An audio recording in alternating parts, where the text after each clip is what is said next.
Una ciudad de fe griega ortodoxa, parte del gran brazo occidental del cristianismo.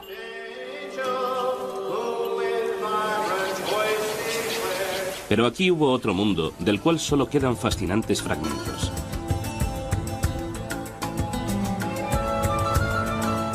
Aquellos que se aproximan al pasado van en busca de un mundo que era igualmente bullicioso, igualmente piadoso. El mundo de los antiguos griegos. Aún nos habla a través de uno de sus legados, la mitología griega. Estaba poblada de muchos dioses y diosas, cada uno con determinados poderes en el mundo y con una historia particular. Durante decenas de miles de años antes de los tiempos bíblicos, los relatos de los dioses y sus actividades fueron transmitidos por los narradores. Es sumamente difícil, pero intentamos imaginar cómo eran aquellos tiempos. Si hago memoria, creo que mis historias favoritas sobre los dioses, las que más me hicieron pensar y más me impresionaron, fueron la de cómo Atenea nació de un dolor de cabeza de Zeus, la de Apolo, que fue un joven alocado, y luego se convirtió en el dios del orden, de la música y el arte, y la de Poseidón, que era el protector de nuestra capital, y además estaba a favor de la paz. Presidiendo a todos estaba Zeus, dios del cielo, dios del trueno. Zeus es un dios del cielo, y te encuentras en los dominios de Zeus cuando estás en plena naturaleza. Zeus ejercía algo de control sobre si tenías o no un buen día, o una buena o mala vida. Tenías dos frascos en el umbral. Uno contenía el bien y otro el mal. Y a cada hombre, Zeus le servía una porción de bien y otra de mal. Estaban Afrodita y Artemisa, dos caras de la misma moneda. Afrodita. ¿Y de qué es diosa? Es la diosa de la sexualidad. De la sexualidad femenina. Es la diosa de la belleza. Está relacionada con muchos temas de la fertilidad. En el otro extremo tenemos a Artemisa, que es una virgen muy casta. Y Apolo, quien, como todos los dioses y diosas de la antigua Grecia, tenía más de un poder. Él es el organizador, el civilizador. Es el quien lleva carreteras donde nunca las había habido. Es el quien cura, pero quien también puede traer las plagas. Esto es algo que ocurre con muchos dioses griegos. Si pueden provocar algo, también pueden detenerlo. Era un dios, como se ha expresado con brillantez. Un dios distante y, por lo tanto, trataba con la gente no cara a cara y cuerpo a cuerpo. Se le daba mejor disparar su arco y matar a la gente desde muy lejos. Por consiguiente, sus amores también era mejor mantenerlos a distancia. Estos dioses y diosas evolucionaron conforme los antiguos griegos intentaban encontrar sentido, y tal vez fue en un mundo que con frecuencia suponía un desafío. Sus historias fueron adornadas y alteradas con el tiempo a medida que distintas civilizaciones entraron en contacto con la antigua Grecia. Grecia ha estado habitada desde aproximadamente el año 700 a.C. Y hubo invasiones de pueblos de Oriente Medio y del norte.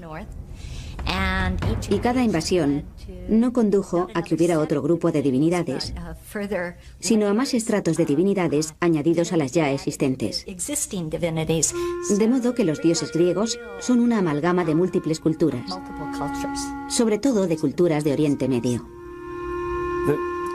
Los dioses griegos tenían tal diversidad que no se parecen a ninguno de los muchos otros dioses de la cuenca del Mediterráneo, porque incorporaron elementos de los muchos pueblos que les rodeaban y no se corresponden claramente con los de sus religiones, digamos de la celta o la italiana. Estos relatos se transmitieron oralmente, pero en algún momento, en torno al año 750 a.C., fueron recopilados, organizados y escritos. Aunque los estudiosos discuten si uno o varios autores participaron en ese esfuerzo, La opinión generalizada es que fue obra de uno, Homero. Que sepamos, la auténtica cristalización de la mitología griega tuvo lugar hacia los tiempos de Homero, en el año 750 a.C. Y con Homero encontramos la creación de la mitología griega y la de los dioses. Homero le dio sus dioses a los griegos. Él les dio, de hecho, lo más parecido a una Biblia que tuvieron los griegos. En el principio, nos dice Homero, estaba Océano, un espíritu con forma de un gran río circular e interminable que desembocaba en sí mismo.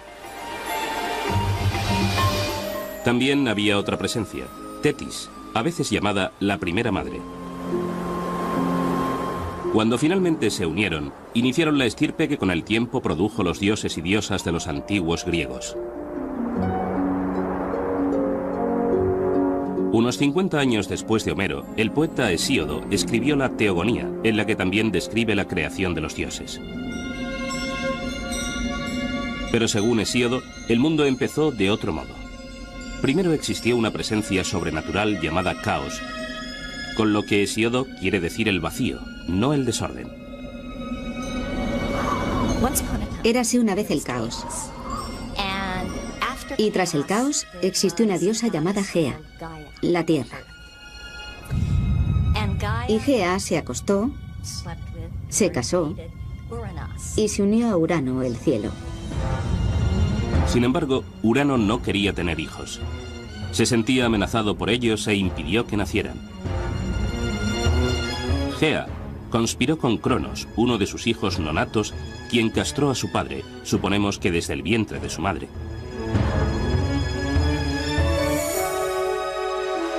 Los genitales amputados de Urano cayeron al mar, del cual surgió una sorprendente entidad, Afrodita, diosa del amor. Estos relatos componen lo que se conoce como mitología griega, que se deriva de la palabra griega mitos. Da a entender algo falso. Pero para los antiguos griegos, estos relatos eran una cuestión de fe. Les ayudaron a explicar cómo y por qué el mundo funciona de la forma que lo hace. Curiosamente, el amor y la guerra, o la violencia y el sexo, están profundamente ligados en la mitología griega. No solo en esta, sino en diversas mitologías. ¿Por qué están conectadas estas dos cosas? Creo que los pueblos antiguos, y sin duda los griegos, creían que los sentimientos profundamente apasionados estaban conectados de alguna manera a la mente y las emociones humanas.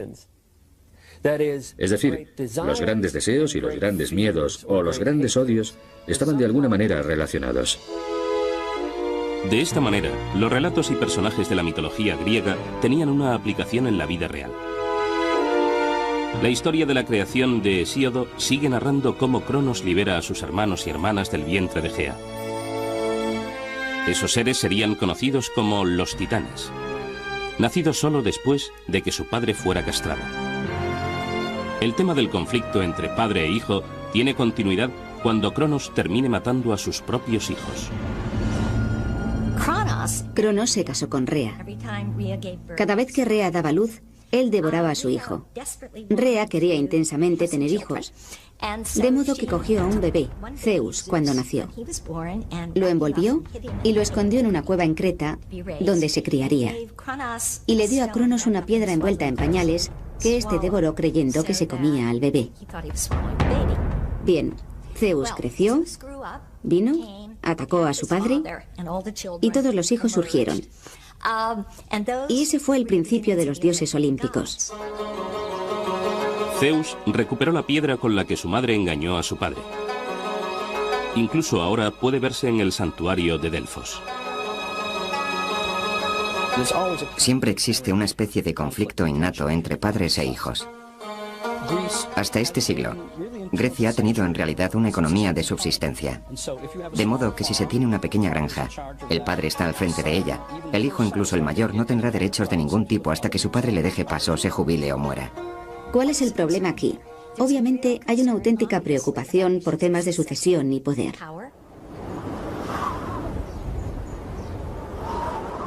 Una vez que Zeus salva a sus hermanos y hermanas de su padre, toman el monte Olimpo. Desde ese bastión luchan por el control del mundo contra su padre, sus tíos y tías, que eran todos titanes. Finalmente, los dioses y diosas del Olimpo se impusieron. Reconocieron a Zeus, que también es dios del cielo, como su rey. Pero los seres humanos aún tienen que hacer su aparición. A continuación, la excitante e inquietante llegada de la humanidad al mundo.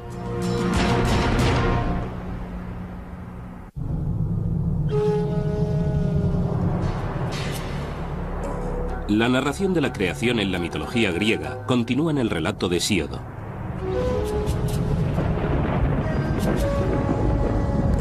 Generaciones de dioses continúan luchando unos contra otros antes de la llegada de la humanidad al cosmos. Creo que dice algo muy interesante de una cultura. Si ésta considera como momentos de formación tanto los de conflicto como los de producción unificada, de producción pacífica. Cada vez que estudio o enseño un curso que trata de la mitología griega, no deja de abrumarme lo persistentes que son esos conflictos. Tras triunfar sobre los titanes, el gran dios Zeus se casa con Metis, una titán, y por lo tanto, su tía. Con el tiempo, tienen una hija que nace totalmente desarrollada y armada de su cabeza. Es Atenea, la diosa de los guerreros. Otros dioses y diosas se incorporan al mundo, cada uno con diferentes funciones. Todos tienen, no obstante, algo en común. Un atributo que los distingue de prácticamente todas las demás divinidades del mundo antiguo. Su imagen es humana. Si pensamos en la religión egipcia, con sus dioses que poseen cabezas de animales o cuerpos de diversos animales, o en las religiones acadias, mesopotámicas o hititas, en la que vemos a divinidades asociadas con leones y otros animales feroces. La decisión de los griegos de representar de alguna manera a sus dioses como griegos es una auténtica innovación. No estamos del todo seguros de dónde procede. Cuando pensamos en la divinidad, hablamos de lo desconocido. Y solo se puede hablar de lo desconocido en términos de lo desconocido. En la Biblia hebrea, en el Génesis, dice que Dios bajó a la tierra y anduvo en el jardín del Edén por la tarde cuando hacía fresco. Es casi imposible hablar de divinidades sin hacer algo así. Xenófanes dijo que si los caballos pudieran dibujar, dibujarían sus dioses como caballos. En la narración de Homero, no es hasta que los dioses y diosas se instalan en el monte Olimpo cuando empieza a desarrollarse la historia de los seres humanos. Los relatos judeocristianos del principio del mundo culminan en la creación del hombre por Dios, al que se le da el dominio sobre todas las demás criaturas en la tierra. Sin embargo, los antiguos griegos creen que el nacimiento de los humanos reviste poca importancia para el cosmos. Aunque los griegos tenían un universo centrado en los humanos, su visión del hombre fue casi una idea de último momento. Era una criatura insignificante en el universo, algo ciertamente menor que los dioses. Luego, la creación de los humanos tenía que ocupar un segundo o tercer lugar en el mundo griego del cosmos y las deidades olímpicas. ¿Por qué se le dio a la creación del hombre un papel tan pequeño en la creación del universo? Podría deberse a que los griegos dieron por sentado que los humanos siempre habían existido, que los seres humanos eran en efecto tan importantes que nunca hubo una etapa en la que no existieran. Esto no deja de ser aún un misterio. Me gusta pensar que el mito griego refleja una cierta comprensión del lugar de los humanos en el mundo, que no son el centro de las cosas, que hay toda una profusión de cosas en el mundo creado en las que los humanos tienen que encajar. Esto supone un gran contraste con un buen número de culturas y sistemas de creencias. Igual que con el inicio de los dioses, la mitología griega contiene distintos relatos de la creación del hombre. En ninguno de ellos, los inicios de la humanidad son prometedores. Vivíamos como hormigas en el suelo y no sabíamos leer ni conocíamos las estaciones del año, ni el clima, ni podíamos pensar ni oír. No éramos más que gusanos despreciables. En la versión de Homero de la creación de los humanos, el dios Prometeo crea al primer hombre de barro y le infunde vida. En el relato de Hesíodo, Zeus crea razas sucesivas de hombres, de oro, plata, bronce y hierro. Parece que cada raza simbolizaba distintos aspectos de la condición humana. La primera raza de hombres está hecha de oro. Su vida es fácil, sus cosechas son abundantes. Literalmente festejaban con los dioses. En el principio hubo una era de oro, y la gente vivía en la tierra, y sus cultivos crecían por sí solos, y todo el mundo era bueno y justo. Toda esa gente simplemente desapareció al cabo de un tiempo. La raza de oro parece haber vivido una historia perfecta, por lo visto, en un paraíso. Y sin embargo, esta raza desaparece sin explicación. En el relato bíblico del paraíso, las penurias de la vida se ven como resultado de la caída en desgracia de Adán y Eva en el jardín del Edén. Para la desaparición de la raza de oro de la mitología griega no hay tal explicación. El motivo de su destino sigue siendo un misterio. El sistema griego en el que los humanos y su creación no son tema de preocupación difiere mucho de lo que se encuentra en el Génesis, donde tenemos toda esa atención en la creación del primer hombre. Claro está, en el Génesis está relacionada con lo que sigue, con qué pasó después de que la primera pareja desobedeciera a Dios. En los mitos griegos, desobedecer a los dioses no es un problema tan grande como en el Génesis. Entonces, ¿por qué Hesíodo no tiene una respuesta? ¿O por qué no nos da una respuesta a por qué la raza de oro desapareció? Teniendo el mito judeocristiano de la expulsión del jardín del Edén, porque evidentemente eso fue culpa de Adán y Eva. Lo que esto significa es que no hay una buena explicación a por qué el mundo es tan difícil ahora, a por qué los humanos tienen tantos problemas. Cuando la raza de oro se extingue, Zeus crea a los hombres de plata. Pero esa raza no es muy evolucionada. Los hombres de la Edad de Plata fueron bebés mucho tiempo y luego tuvieron un corto periodo de madurez para después sufrir una vejez espantosa y desaparecer bajo tierra. Eran más arrogantes y no adoraban a sus dioses lo suficiente. A continuación llegaron los hombres de bronce, que se exterminaron a sí mismos en constantes guerras. Finalmente apareció la raza de hombres que viven hoy día. De ellos se dice que son hombres de hierro. Así que, en esencia, la historia de la degeneración se ha trasladado a la era actual, donde muestra un equilibrio entre las diversas visiones de las cosas importantes de la vida para los griegos. A saber, su actitud hacia los dioses y hacia la guerra y hacia luchar por su ciudad-estado y sobre cómo congeniar o no los unos con los otros. Curiosamente, todas estas historias explican la creación de solo la mitad de la raza humana, el hombre. La mujer es creada como una desgracia, un castigo, y todo por un engaño. La primera mujer fue enviada a la Tierra como un castigo a la humanidad. Esto suena increíblemente misógino, y fue una historia inconcebiblemente misógina por parte de Hesíodo, que la contó en el año 700 a.C. Pero cuenta la historia que uno de los dioses, Prometeo, intentó engañar al amo y señor de todo el cosmos, Zeus. Prometeo es el dios embaucador. Es un dios listo. Prometeo significa previsión.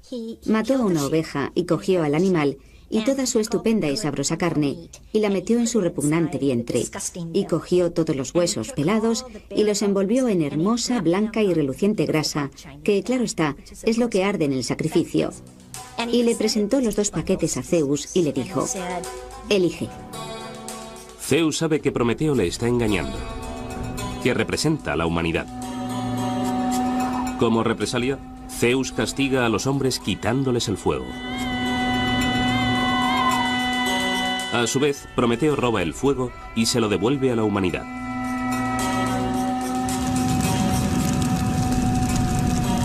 Y por robar y devolverle al hombre el regalo del fuego, fue castigado indirectamente por hacer que se creara una mujer que le fue entregada a los seres humanos. Ahora, Zeus no le dio ese objeto diabólico a la humanidad sin más. Lo llamó un mal hermoso. Es algo de lo que no puedes prescindir. Ella es un Kalón Kikón. En términos de los griegos, es una cosa hermosa y mala. Así que el mito griego, la poesía griega, gusta de expresarlo en ambos sentidos. Las mujeres son hermosas. Las mujeres son algo irresistible. Al mismo tiempo, las mujeres te hacen trabajar, así que son algo malo. Pienso que a lo largo de la mitología griega se observa un reiterado énfasis en la amenaza que representan las mujeres. La amenaza que suponen por tu necesidad de ellas, la necesidad de tener hijos y el temor muy real a perder el control debido al deseo. La incontenible sexualidad femenina amenaza al hombre. Zeus no le dio cualquier mujer al hombre. En efecto, le dio un Kalón Kikón, un hermoso mal. Su nombre es Pandora, y llegó con una caja repleta de males que esparció por el mundo. A continuación, ¿por qué la esperanza está en la caja de Pandora?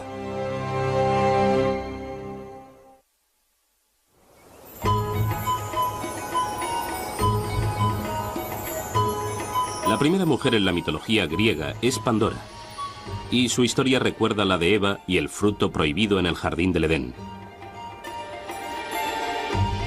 Se le entrega una caja y se le dice que no la abra, pero Pandora lo hace. Y todos los males del mundo son liberados.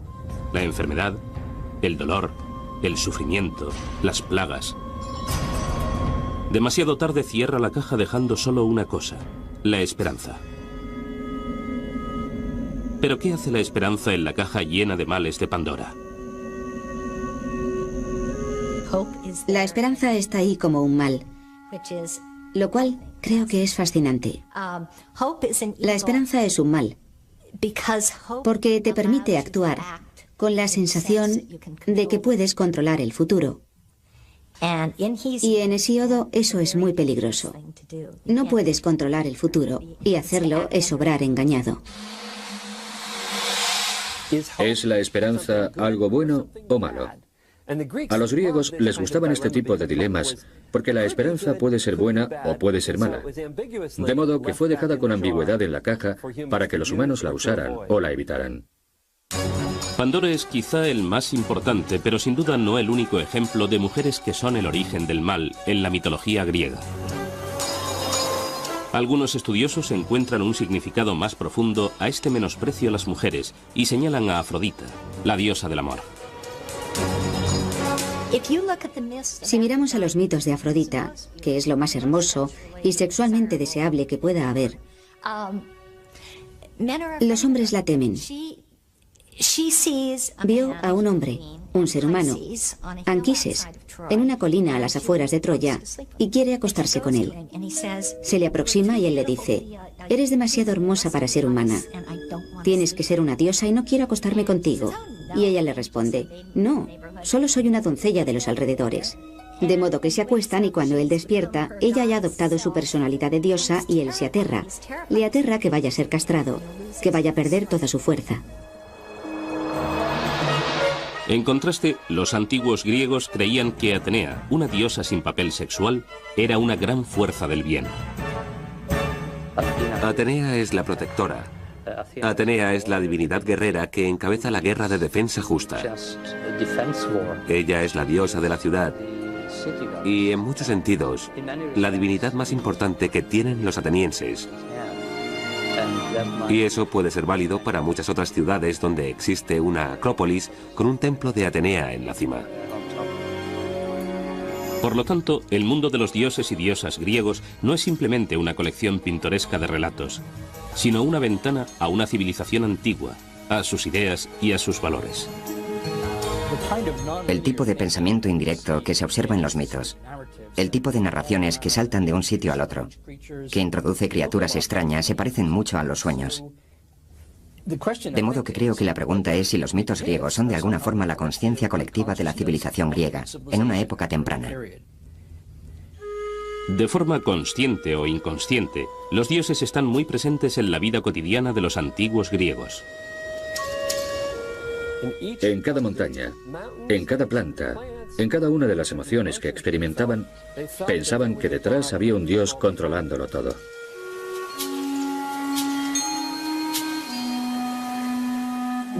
Una de las cosas atractivas y singulares de la religión griega, desde el principio, es su receptividad al entorno. Por ejemplo, hay ninfas que viven en lugares húmedos, ninfas de los árboles. Hay un reconocimiento de que los ríos son una especie de fuerza religiosa. De esta forma, la religión griega tiene una cierta relación con la ecología moderna. Un reconocimiento de que hay lugares concretos que tienen un valor. Una especie de cualidad divina. Una cualidad sagrada. Los griegos tenían términos concretos para sagrado. De hecho, tenían varios términos para sagrado. Uno de ellos es Iros. Iros significa que pertenece a los dioses. En realidad, la palabra griega para religión es tagira, las cosas sagradas. De manera que las historias en la mitología griega se usan para explicar un mundo a menudo difícil y aleatorio.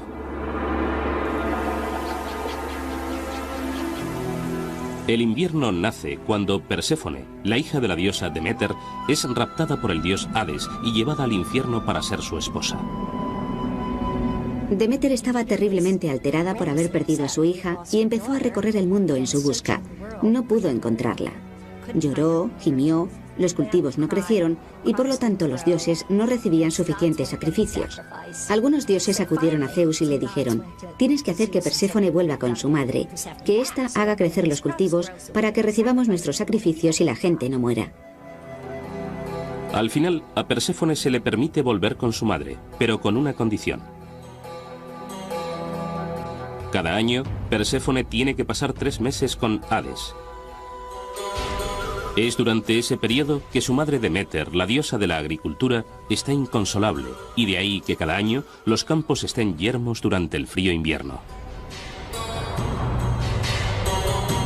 De ese modo, las grandes penurias de la vida eran explicadas. Las dificultades personales, sin embargo, a menudo se explicaban como producto de alguna ofensa a los dioses. Aquellos que ofendieran a los dioses eran castigados, no por una autoridad terrestre, sino por los propios dioses.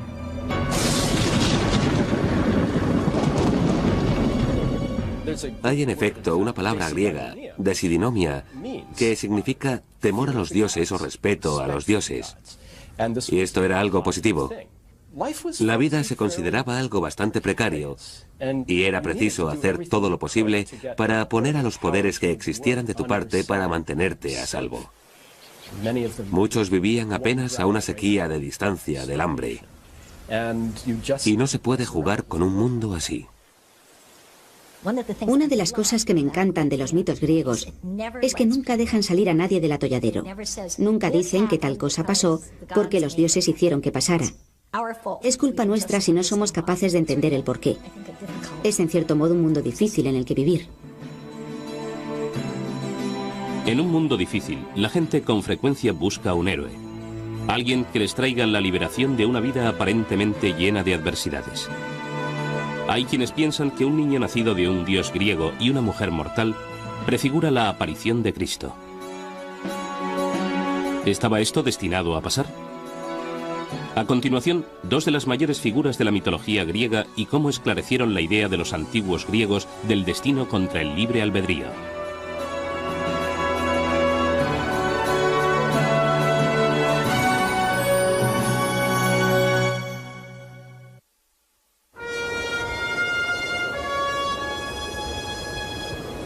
Una de las figuras más famosas de la mitología griega pudo haber contribuido a preparar el terreno para un acontecimiento posterior fundamental en la historia humana.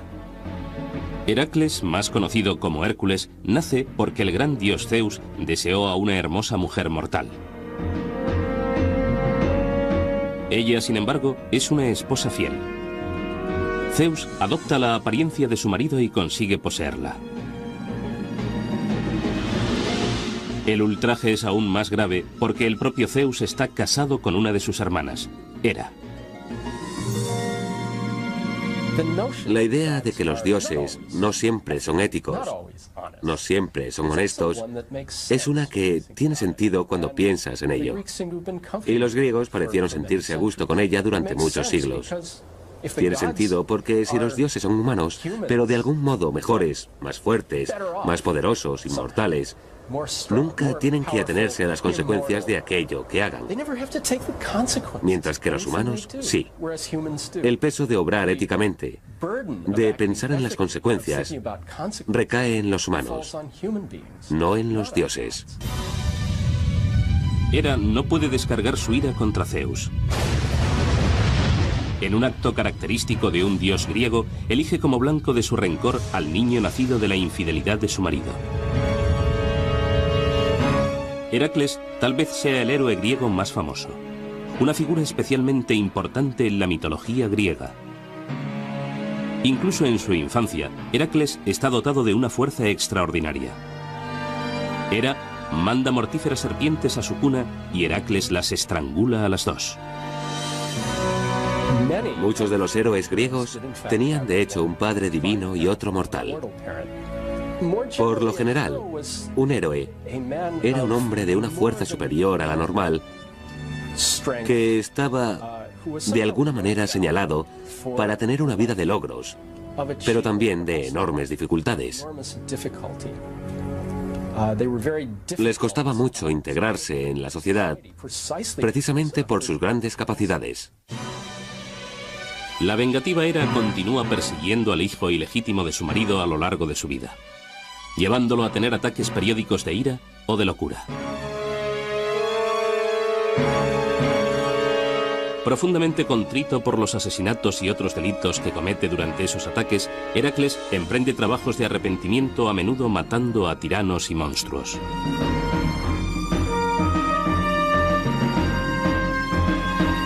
Al final de su vida, a Heracles le es concedida la inmortalidad y llevado por su padre, Zeus, a vivir con él en el monte Olimpo.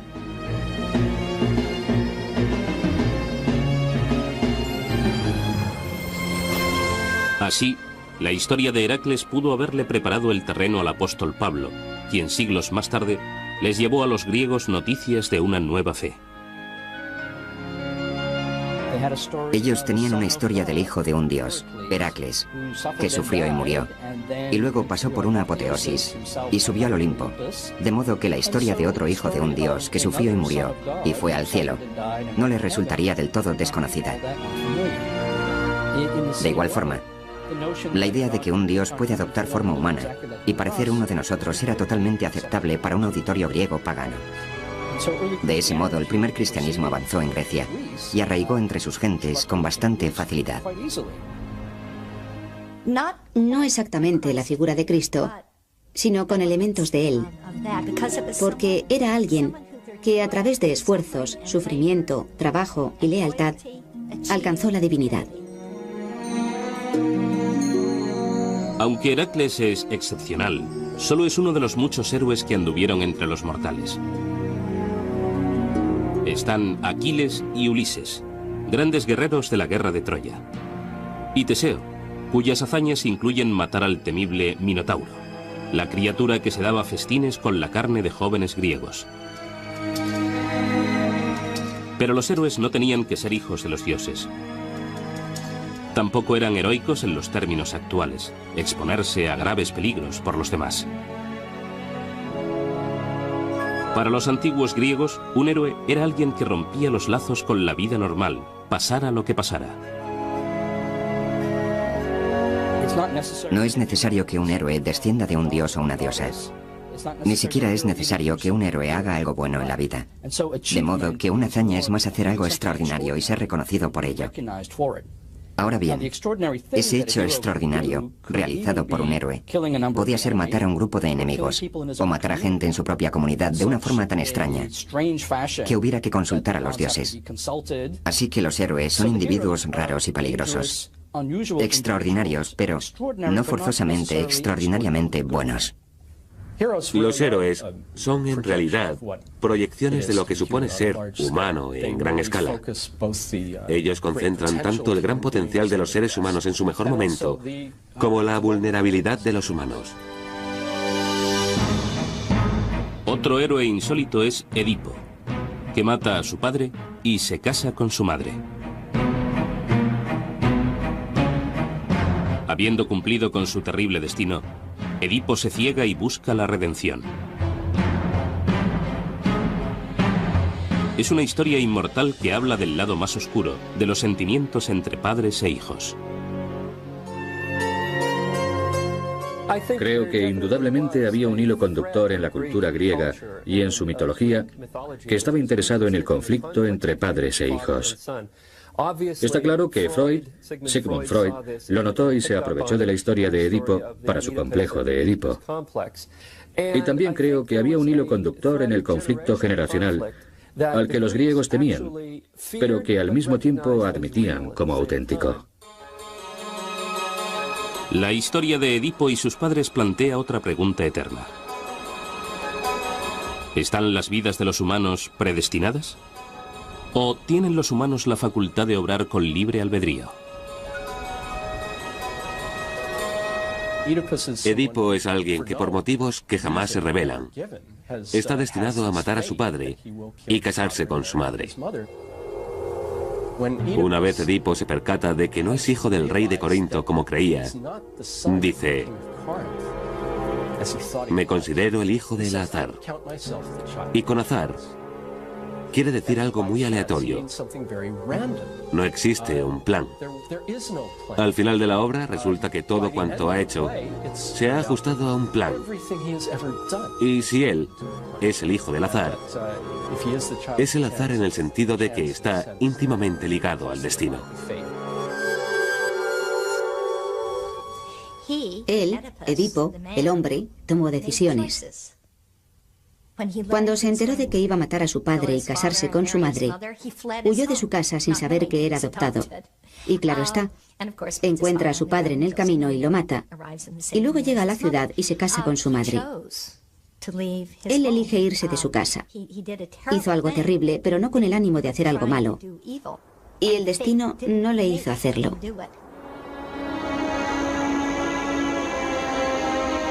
El problema del destino de una persona contra el papel del libre albedrío era de tal importancia para los antiguos griegos que personificaron al destino en la forma de 3 diosas. Cuando leemos la poesía de Homero, parece que fluye en 2 direcciones.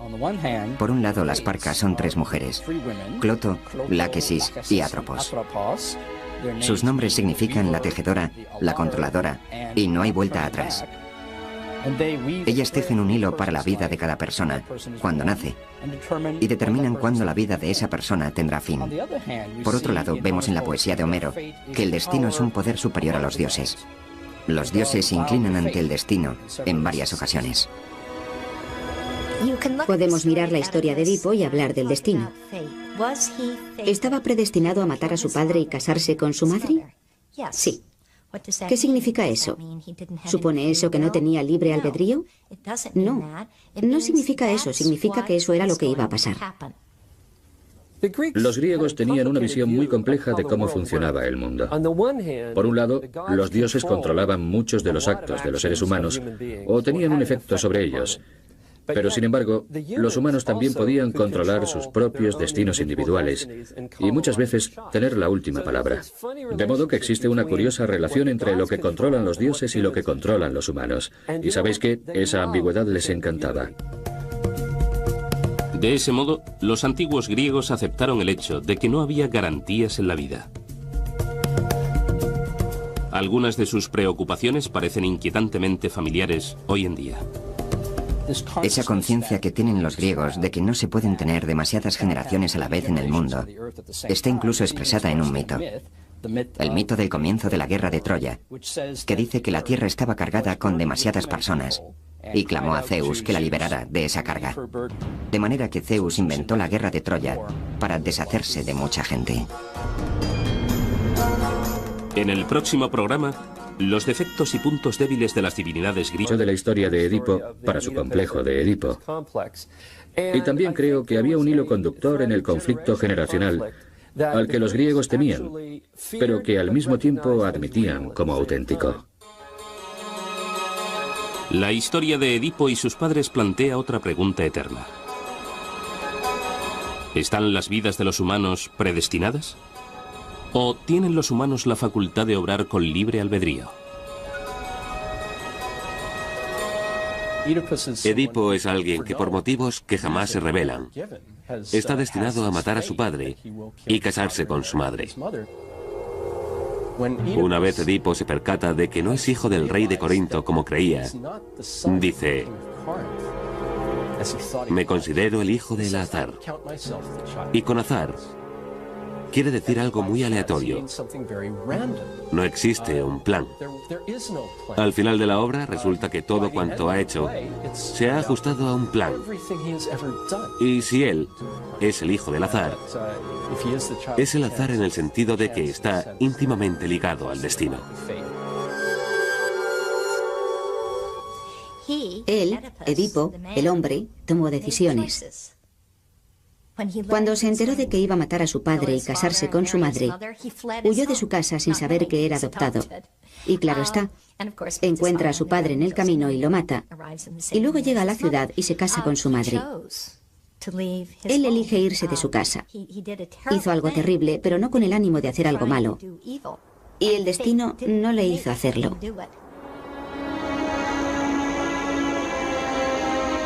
El problema del destino de una persona contra el papel del libre albedrío era de tal importancia para los antiguos griegos que personificaron al destino en la forma de 3 diosas. Cuando leemos la poesía de Homero, parece que fluye en 2 direcciones. Por un lado, las parcas son 3 mujeres: Cloto, Láquesis y Atropos. Sus nombres significan la tejedora, la controladora, y no hay vuelta atrás. Ellas tejen un hilo para la vida de cada persona, cuando nace, y determinan cuándo la vida de esa persona tendrá fin. Por otro lado, vemos en la poesía de Homero que el destino es un poder superior a los dioses. Los dioses se inclinan ante el destino en varias ocasiones. Podemos mirar la historia de Edipo y hablar del destino. ¿Estaba predestinado a matar a su padre y casarse con su madre? Sí. ¿Qué significa eso? ¿Supone eso que no tenía libre albedrío? No, no significa eso, significa que eso era lo que iba a pasar. Los griegos tenían una visión muy compleja de cómo funcionaba el mundo. Por un lado, los dioses controlaban La raza humana, el hombre. La mujer es creada como una desgracia, un castigo, y todo por un engaño. La primera mujer fue enviada a la tierra como un castigo a la humanidad. Esto suena increíblemente misógino, y fue una historia inconcebiblemente misógina por parte de Hesíodo, que la contó en el año 700 a.C. Pero cuenta la historia que uno de los dioses, Prometeo, intentó engañar al amo y señor de todo el cosmos, Zeus. Prometeo es el dios embaucador. Es un dios listo. Prometeo significa previsión. Mató a una oveja y cogió al animal y toda su estupenda y sabrosa carne y la metió en su repugnante vientre. Y cogió todos los huesos pelados y los envolvió en hermosa, blanca y reluciente grasa, que, claro está, es lo que arde en el sacrificio. Y le presentó los 2 paquetes a Zeus y le dijo: elige. Zeus sabe que Prometeo le está engañando, que representa a la humanidad. Como represalia, Zeus castiga a los hombres quitándoles el fuego. A su vez, Prometeo roba el fuego y se lo devuelve a la humanidad.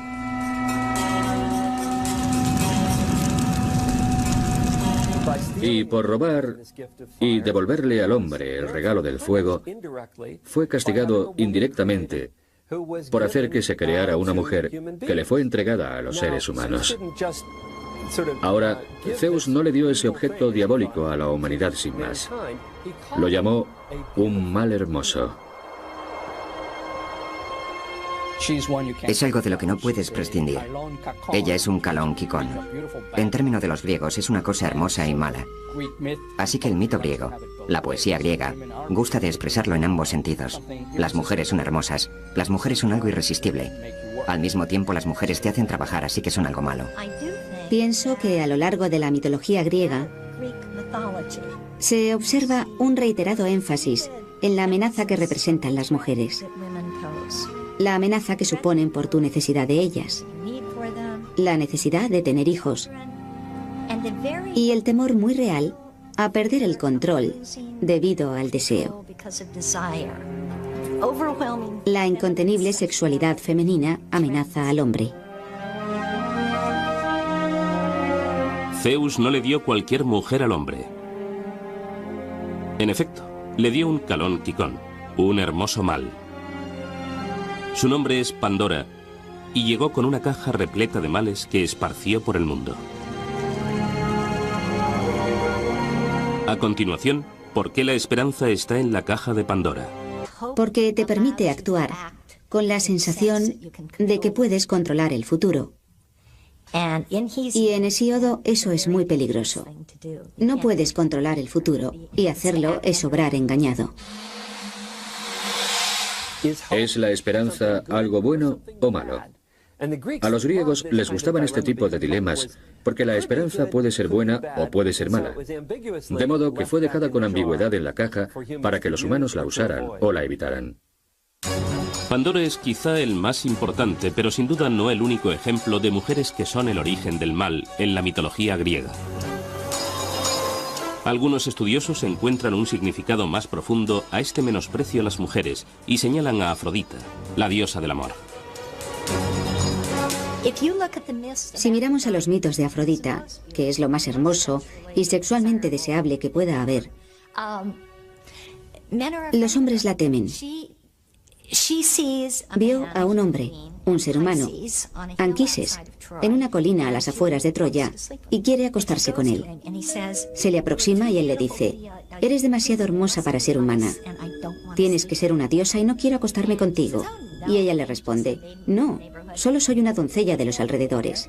De modo que se acuestan y cuando él despierta, ella ya ha adoptado su personalidad de diosa y él se aterra. Le aterra que vaya a ser castrado, que vaya a perder toda su fuerza. En contraste, los antiguos griegos creían que Atenea, una diosa sin papel sexual, era una gran fuerza del bien. Atenea es la protectora. Atenea es la divinidad guerrera que encabeza la guerra de defensa justa. Ella es la diosa de la ciudad y, en muchos sentidos, la divinidad más importante que tienen los atenienses. Y eso puede ser válido para muchas otras ciudades donde existe una acrópolis con un templo de Atenea en la cima. Por lo tanto, el mundo de los dioses y diosas griegos no es simplemente una colección pintoresca de relatos, sino una ventana a una civilización antigua, a sus ideas y a sus valores. El tipo de pensamiento indirecto que se observa en los mitos, el tipo de narraciones que saltan de un sitio al otro, que introduce criaturas extrañas, se parecen mucho a los sueños. De modo que creo que la pregunta es si los mitos griegos son de alguna forma la conciencia colectiva de la civilización griega, en una época temprana. De forma consciente o inconsciente, los dioses están muy presentes en la vida cotidiana de los antiguos griegos. En cada montaña, en cada planta, en cada una de las emociones que experimentaban, pensaban que detrás había un dios controlándolo todo. El vientre de su madre.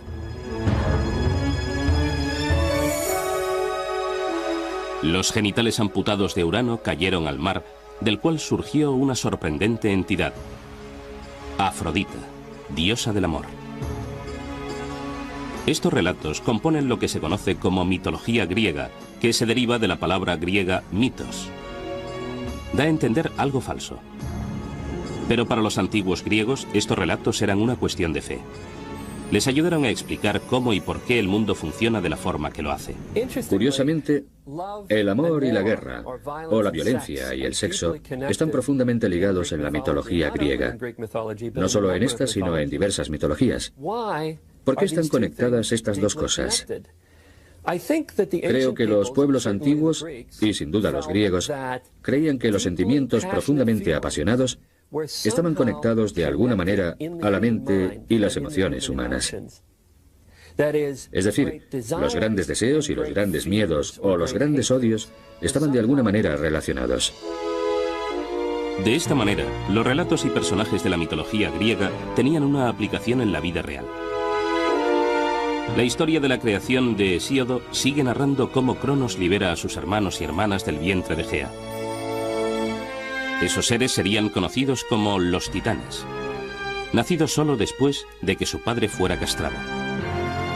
El tema del conflicto entre padre e hijo tiene continuidad cuando Cronos termine matando a sus propios hijos.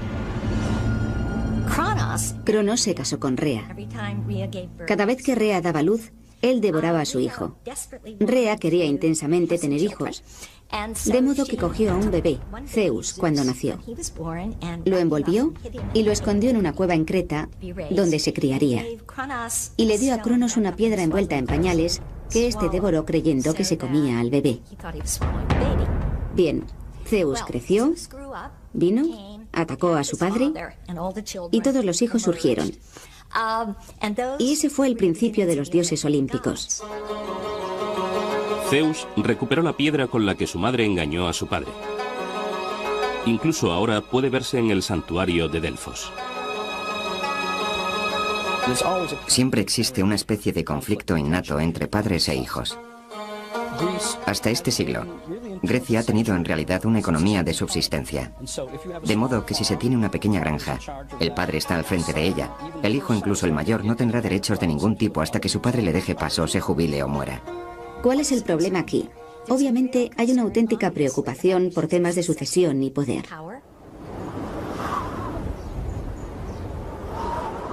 Una vez que Zeus salva a sus hermanos y hermanas de su padre, toman él, dos de las mayores figuras de la mitología griega, y cómo esclarecieron la idea de los antiguos griegos del destino contra el libre albedrío.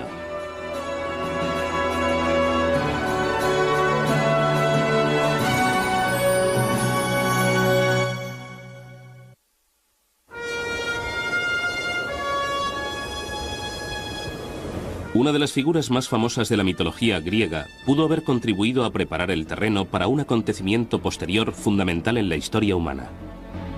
Heracles, más conocido como Hércules, nace porque el gran dios Zeus deseó a una hermosa mujer mortal. Ella, sin embargo, es una esposa fiel. Zeus adopta la apariencia de su marido y consigue poseerla. El ultraje es aún más grave porque el propio Zeus está casado con una de sus hermanas, Hera. La idea de que los dioses no siempre son éticos, no siempre son honestos, es una que tiene sentido cuando piensas en ello. Y los griegos parecieron sentirse a gusto con ella durante muchos siglos. Tiene sentido porque si los dioses son humanos, pero de algún modo mejores, más fuertes, más poderosos, inmortales, nunca tienen que atenerse a las consecuencias de aquello que hagan. Mientras que los humanos, sí. El peso de obrar éticamente, de pensar en las consecuencias, recae en los humanos, no en los dioses. Hera no puede descargar su ira contra Zeus. En un acto característico de un dios griego, elige como blanco de su rencor al niño nacido de la infidelidad de su marido. Heracles tal vez sea el héroe griego más famoso, una figura especialmente importante en la mitología griega. Incluso en su infancia, Heracles está dotado de una fuerza extraordinaria. Hera manda mortíferas serpientes a su cuna y Heracles las estrangula a las dos. Muchos de los héroes griegos tenían de hecho un padre divino y otro mortal. Por lo general, un héroe era un hombre de una fuerza superior a la normal que estaba de alguna manera señalado para tener una vida de logros, pero también de enormes dificultades. Les costaba mucho integrarse en la sociedad precisamente por sus grandes capacidades. La vengativa Hera continúa persiguiendo al hijo ilegítimo de su marido a lo largo de su vida, llevándolo a tener ataques periódicos de ira o de locura. profundamente contrito por los asesinatos y otros delitos que comete durante esos ataques, pacífica. Cada vez que estudio o enseño un curso que trata de la mitología griega, no deja de abrumarme lo persistentes que son esos conflictos.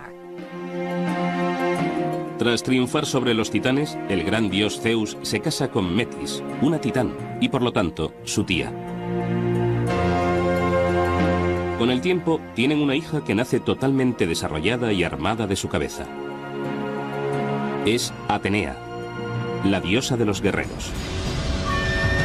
Otros dioses y diosas se incorporan al mundo, cada uno con diferentes funciones. Todos tienen, no obstante, algo en común. Un atributo que los distingue de prácticamente todas las demás divinidades del mundo antiguo. Su imagen es humana. Si pensamos en la religión egipcia, con sus dioses que poseen cabezas de animales o cuerpos de diversos animales, o en las religiones acadias, mesopotámicas o hititas, en la que vemos a divinidades asociadas con leones y otros animales feroces. La decisión de los griegos de representar de alguna manera a sus dioses como griegos es una auténtica innovación. No estamos del todo seguros de dónde procede. Cuando pensamos en la divinidad, hablamos de lo desconocido. Y solo se puede hablar de lo desconocido en términos de lo desconocido. En la Biblia hebrea, en el Génesis, dice que Dios bajó a la tierra y anduvo en el jardín del Edén por la tarde cuando hacía fresco. Es casi imposible hablar de divinidades sin hacer algo así. Xenófanes dijo que si los caballos pudieran dibujar, dibujarían sus dioses como caballos. En la narración de Homero, no es hasta que los dioses y diosas se instalan en el monte Olimpo cuando empieza a desarrollarse la historia de los seres humanos.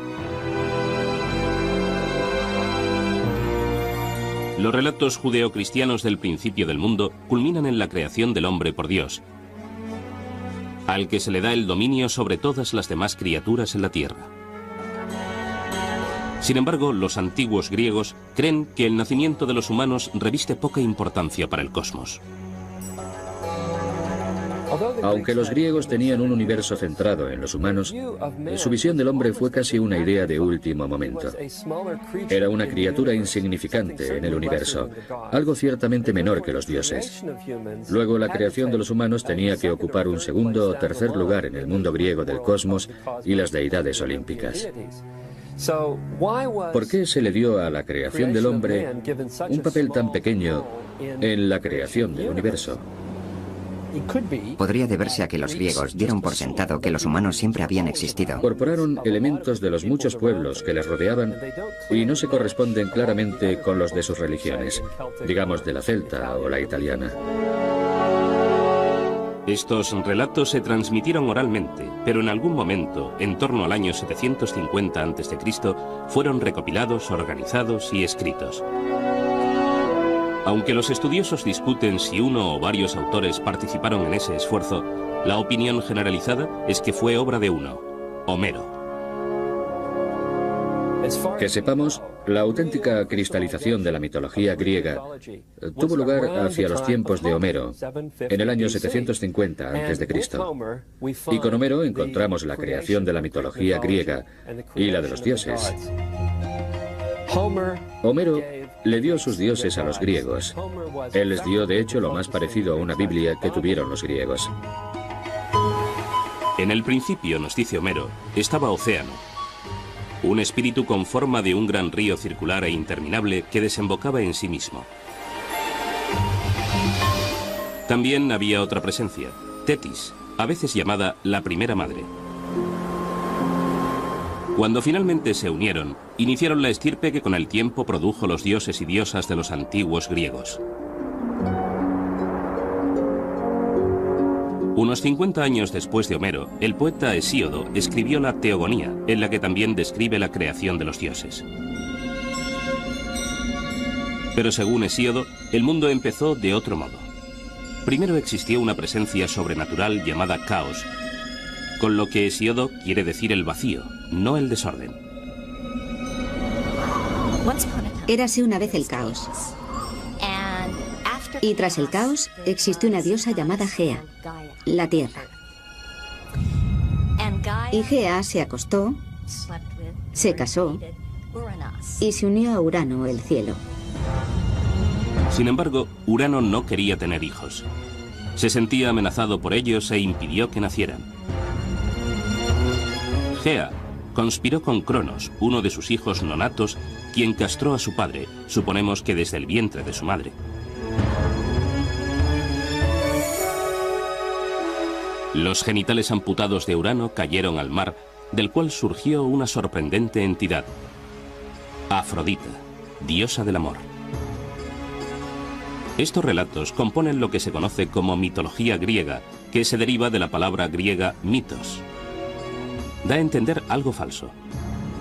Pero para los antiguos griegos, estos relatos eran una cuestión de fe. Les ayudaron a explicar cómo y por qué el mundo funciona de la forma que lo hace. Curiosamente, el amor y la guerra, o la violencia y el sexo, una vez que Zeus salva a sus hermanos y hermanas de su padre, toman el monte Olimpo. Desde ese bastión luchan por el control del mundo contra su padre, sus tíos y tías, que eran todos titanes. Finalmente, los dioses y diosas del Olimpo se impusieron. Reconocieron a Zeus, que también es dios del cielo, como su rey. Pero los seres humanos aún tienen que hacer su aparición. A continuación, la excitante e inquietante llegada de la humanidad al mundo.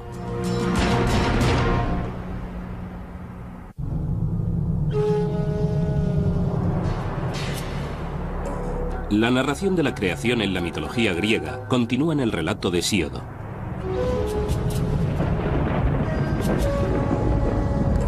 Generaciones de dioses continúan luchando unos contra otros antes de la llegada de la humanidad al cosmos.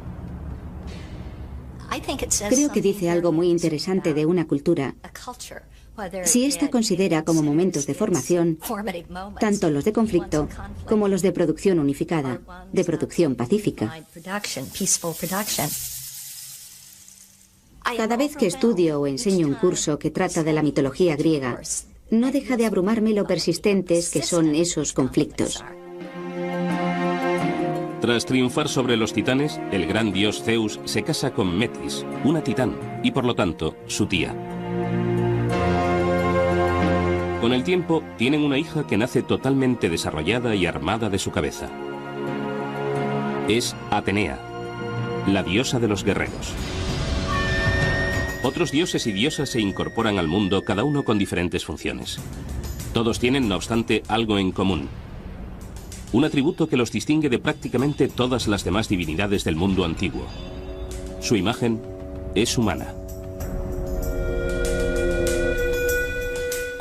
Si pensamos en la religión egipcia, con sus dioses que poseen cabezas de animales o cuerpos de diversos animales, o en las religiones acadias, mesopotámicas o hititas, en la que vemos a divinidades asociadas con leones y otros animales feroces. La decisión de los griegos de representar de alguna manera a sus dioses como griegos es una auténtica innovación. No estamos del todo seguros de dónde procede. Cuando pensamos en la divinidad, hablamos de lo desconocido. Y solo se puede hablar de lo desconocido en términos de lo desconocido. En la Biblia hebrea, en el Génesis, dice que Dios bajó a la tierra y anduvo en el jardín del Edén por la tarde cuando hacía fresco. Es casi imposible hablar de divinidades sin hacer algo así. Xenófanes dijo que si los caballos pudieran dibujar. Una de las figuras más famosas de la mitología griega pudo haber contribuido a preparar el terreno para un acontecimiento posterior fundamental en la historia humana. Heracles, más conocido como Hércules, nace porque el gran dios Zeus deseó a una hermosa mujer mortal. Ella, sin embargo, es una esposa fiel. Zeus adopta la apariencia de su marido y consigue poseerla. El ultraje es aún más grave porque el propio Zeus está casado con una de sus hermanas, Hera. La idea de que los dioses no siempre son éticos, no siempre son honestos, es una que tiene sentido cuando piensas en ello. Y los griegos parecieron sentirse a gusto con ella durante muchos siglos. Tiene sentido porque si los dioses son humanos, pero de algún modo mejores, más fuertes, más poderosos, inmortales, nunca tienen que atenerse a las consecuencias de aquello que hagan. Mientras que los humanos, sí. El peso de obrar éticamente, de pensar en las consecuencias, recae en los humanos, no en los dioses. Hera no puede descargar su ira contra Zeus. En un acto característico de un dios griego, elige como blanco de su rencor al niño nacido de la infidelidad de su marido. Heracles tal vez sea el héroe griego más famoso, una figura especialmente importante en la mitología griega. Incluso en su infancia, Heracles está dotado de una fuerza extraordinaria. Hera manda mortíferas serpientes a su cuna y Heracles las estrangula a las dos. Muchos de los héroes griegos tenían de hecho un padre divino y otro mortal. Por lo general, un héroe era un hombre de una fuerza superior a la normal que estaba de alguna manera señalado para tener una vida de logros, pero también de enormes dificultades. Les costaba mucho integrarse en la sociedad precisamente por sus grandes capacidades. La vengativa Hera continúa persiguiendo al hijo ilegítimo de su marido a lo largo de su vida, llevándolo a tener ataques periódicos de ira o de locura. Profundamente contrito por los asesinatos y otros delitos que comete durante esos ataques, Heracles emprende trabajos de arrepentimiento, a menudo matando a tiranos y monstruos.